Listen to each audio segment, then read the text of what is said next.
सभी सो रहे होते हैं, तभी राही उनसे आकर टकरा जाती है, जिस वजह से सभी डर के उठ जाते हैं। राही बताती है उसे अंदर नींद नहीं आ रही, इसलिए वो बाहर आई है। देविका और अनुपमा राही को अपने पास बुलाकर सुलाती हैं। तभी उन्हें एक टूटता तारा दिखाई देता है, जिसे देख सभी अपनी अपनी विशेष मांगती हैं। फिर भारती लोरी गाती है, जिसे सुनकर अनुपमा को अपने पास्ट की बातें याद आती हैं और वो समर को अपने पास महसूस करती है। ख्याति भी लोरी सुनकर अपने पास्ट को याद करती है। लीला को भी पास्ट की बातें याद आती हैं और सभी लोरी सुनते सुनते सो जाती हैं। तभी समर आकर अनुपमा के सर पर हाथ रखता है। अनुपमा समर को महसूस करती है और अपने सामने समर को देखकर हैरान हो जाती है, लेकिन अनुपमा उससे कोई बात कर पाती उससे पहले ही समर गायब हो जाता है और अनुपमा परेशान हो जाती है। तभी अचानक प्रकाश के घर से मंत्रों की आवाज सुनाई देती है, जिसे सुनकर सभी उठ जाती हैं। अनुपमा कहती है, सरिता ने बताया है प्रकाश के घर की तरफ देखना भी नहीं। जसप्रीत थोड़ी हैरान होती है और बोलती है, ये ना तो खुद सो रहे हैं और ना ही भगवानों को सोने दे रहे हैं। देविका जसप्रीत की बात से सहमत होती है और सभी को सोने के लिए कहती है। अनुपमा को फिर से आवाज सुनाई देती है। वो उस घर की तरफ देखते हुए सोचती है, मेरा यहाँ पहुंचना, उस लड़की से टकराना, ये आवाजें, समर का एहसास, जरूर कुछ ऐसा है जो मैं समझ नहीं पा रही। अनुपमा परेशान हो जाती है। दूसरी तरफ बाबूजी खुद से कहते हैं कि वो बीमार नहीं पड़ सकते, वरना सबका पूरा ट्रिप बिगड़ जाएगा। वो अपने आप को संभालते हैं और हिम्मत बढ़ाते हैं। दूसरी ओर रात के सुनसान में जब सब सो रही होती हैं, दो लोग अनुपमा के पास आते हैं। तभी राही की आंख खुल जाती है और वो उन्हें देख लेती है। राही चिल्लाती है तो वो दोनों भाग जाते हैं। अनुपमा उठ जाती है। राही बताती है कि दो आदमी मम्मी को घूर रहे थे। सरिता आकर पूछती हैं। देविका और जसप्रीत तुरंत ढूंढने चली जाती हैं, लेकिन उन्हें कोई नजर नहीं आता। राही कहती हैं, मेरे जागते ही वो दोनों निकल गए। देविका कहती है, शायद तुमने सपना देखा होगा। पर राही जिद करती है, नहीं, मैंने सच में दो लोगों को देखा था। अनुपमा राही की बात पर भरोसा करती है। सरिता समझाती है कि प्रकाश भाऊ की वजह से गांव में ऐसे कोई नहीं आ सकता। अनुपमा कहती है, आज तक नहीं हुआ, इसका मतलब ये नहीं कि आगे कभी ऐसा नहीं होगा। शायद इतनी सारी औरतों के अचानक आने से कोई देखने आया होगा। सरिता कहती है, राही को सच जैसा सपना आया है। अनुपमा कहती है, हमें अंदर चलकर सोना चाहिए। सब अंदर जाने लगती हैं। वो दोनों आदमी छुपकर उन्हें देखते हैं। अनुपमा दरवाजा बंद करते हुए सोचती है कि अनजानी जगह पर हमें हर वक्त चौकन्ना रहना चाहिए। दूसरी तरफ वो आदमी प्रकाश को बताते हैं कि वो लोग गांव पहुंच चुके हैं। प्रकाश उन्हें हुक्म देता है, उन पर नजर बनाए रखो, हर बात मुझे पता होनी चाहिए। प्रकाश घमंड में कहता है, ऊपर आकाश है और नीचे प्रकाश है। अगले दिन अनुपमा जागती है और समर को याद करती है। वो कहती हैं, आज के दिन समर मुझे छोड़कर चला गया था। अनुपमा उठती है तो देखती है राही उसका हाथ पकड़कर सो रही होती है। अनुपमा भगवान को शुक्रिया अदा करती है कि आपने दुखी माँ के हाथ में बेटी का हाथ दे दिया।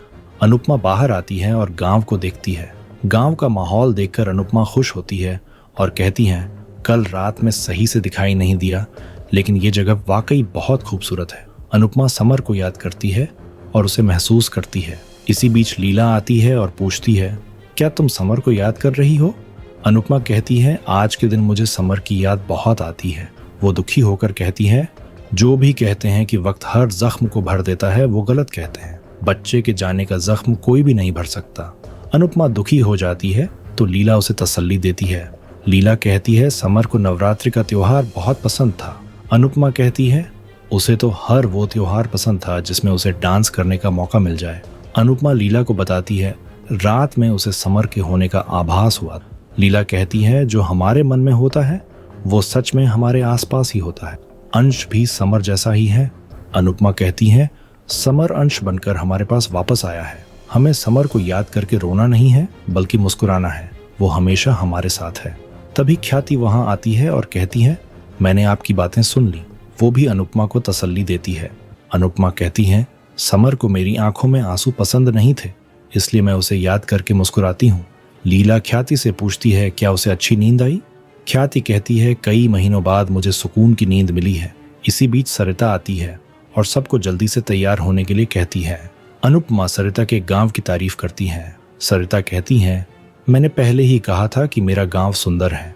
ख्याति सरिता को यहाँ लाने के लिए धन्यवाद कहती है। इसके बाद अनुपमा सरिता से कहती है, कल देर रात प्रकाश भाव के घर से पूजा करने की आवाज आ रही थी। सरिता बताती हैं वो देर रात तक देवी की पूजा करते हैं क्योंकि उनको देवी शक्ति प्राप्त है जिससे वो गांव वालों का भला करते हैं।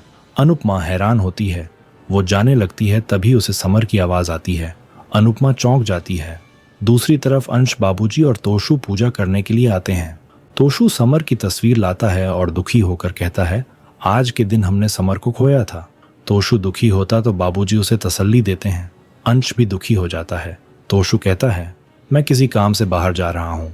अंश कहता है मैं भी कोठारी हाउस जा रहा हूँ लेकिन बाबूजी को नाश्ता करवा कर जाऊंगा।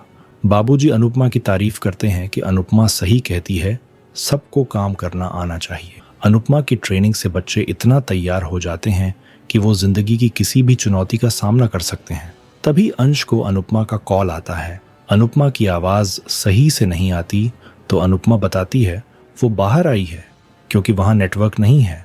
अनुपमा बाबूजी के बारे में पूछती है। बाबूजी कहते हैं वो ठीक हैं और दवाई समय पर ले रहे हैं।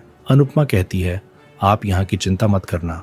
वो अंश से कहती है तुम भी प्रार्थना की चिंता मत करना, हम प्रार्थना का अच्छे से ध्यान रख रहे हैं। कम नेटवर्क की वजह से कॉल कट हो जाता है। तोशु नाराज होकर कहता है मेरे बारे में तो पूछा ही नहीं। अनुपमा को समर की आवाज सुनाई देती है तो वो चारों तरफ समर को ढूंढने लगती है। उसे वापस समर की आवाज आती है तो वो कहती है तुम कहाँ हो, मुझे तुम्हारा आभास हो रहा है, मुझे पता है तुम मेरे आसपास ही हो। क्या तुम सच में मेरे पास हो? वो दुखी होकर कहती है मुझे पता है ये मेरा वहम नहीं है, तुम मेरे पास ही हो, मुझे कोई इशारा दो। तभी समर की आवाज आती है आंखें खोलो। अनुपमा आंखें खोलती है तो उसे दूर समर बैठा हुआ दिखता है। समर उसे बुला रहा होता है। अनुपमा समर को देखकर हैरान हो जाती है। आने वाले एपिसोड में देखने को मिलेगा अनुपमा समर को देखती है और वो उसके पीछे पीछे जाती है। समर कहता है जब कोई पत्ता भी एक जगह उड़ता है तो उसके पीछे भी कारण होता है। आप तो फिर भी माँ हैं, अगर आप यहाँ आई हैं तो इसका जरूर कोई ना कोई कारण होगा। अनुपमा हैरान होती है। समर अनुपमा को इशारों में अपने कातिलों का जिंदा होने का सबूत देता है। इसके बाद अनुपमा और बाकी सभी नवरात्रि के प्रोग्राम में पहुंचती हैं। तभी वहां पर जोर शोर से प्रकाश भाव की एंट्री होती है। सरिता अनुपमा को प्रकाश से मिलवाती है और बताती है ये हमारी टीम लीडर हैं। लेकिन दोनों एक दूसरे को देखकर हैरान रह जाते हैं। आपको क्या लगता है, क्या प्रकाश ही समर का खूनी है? और क्या समर अपनी आत्मा के रूप में अनुपमा को अपने कातिलों की पहचान बताकर उनसे बदला ले पाएगा? कमेंट करके जरूर बताएं। और आपको हमारी एक्सप्लेनेशन पसंद आई हो तो वीडियो को लाइक और शेयर करना ना भूलें। साथ ही चैनल को भी सब्सक्राइब करके बेल आइकन ऑन कर लें ताकि आपको हमारी वीडियो का नोटिफिकेशन मिल सके। वीडियो देखने के लिए आपका बहुत बहुत धन्यवाद।